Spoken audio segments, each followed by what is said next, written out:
I was on X Factor in 2014 and I did it for a girl. Ready? I was at school, I was in year 8, and we were in choir practice where all good love stories start.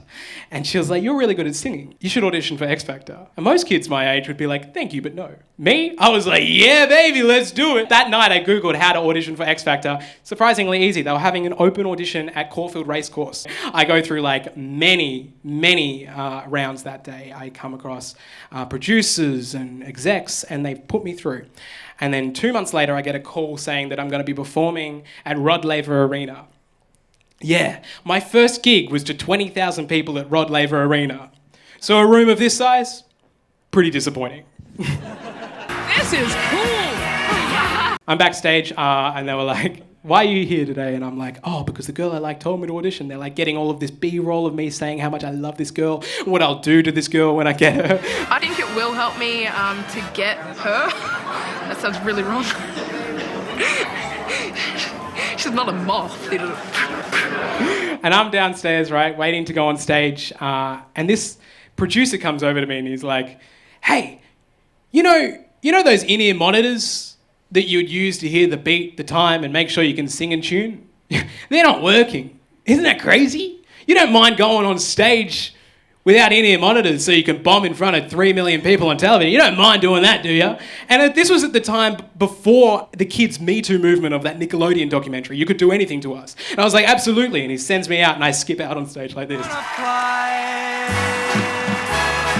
And I had 4 judges that day. I had Natalie Bathingthwaighte, Danny Minogue, Ronan Keating, and Red Foo.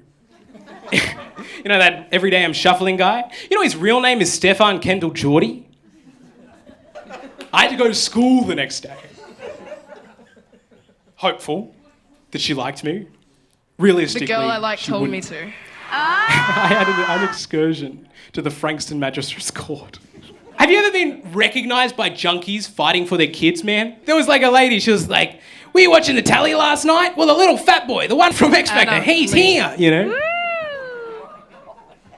I went over for lunch to Schnitz to eat my pain. An old woman came up to me and she said, "Were you the boy on the tally last night?" I said, "I was." She said, "You can't sing. Choose a new career. But don't you dare start an embroidery company."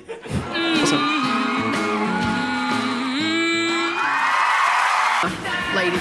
And they were like using me to be like, "Will he get the girl?" And I was like, "Gee, I sure hope he does," you know. I'm at home watching it on the couch and I start to sing and I start to bomb and I start crying and crawling away from the TV, and my brother grabs me by my shoulders and pulls my head to the TV and is like, "You're gonna watch the biggest fucking mistake you've ever made." I had to go to school the next day. Hopeful that she liked me. Realistically, she wouldn't. I had an excursion to the Frankston Magistrates Court. Have you ever been recognised by junkies fighting for their kids, man? There was like a lady, she was like, "Were you watching the tally last night? Well, the little fat boy, the one from X Factor, he's here," you know? I went over for lunch to Schnitz to eat my pain. An old woman came up to me and she said, "Were you the boy on the tally last night?" I said, "I was." She said, "You can't sing. Choose a new career. But don't you dare start an embroidery company."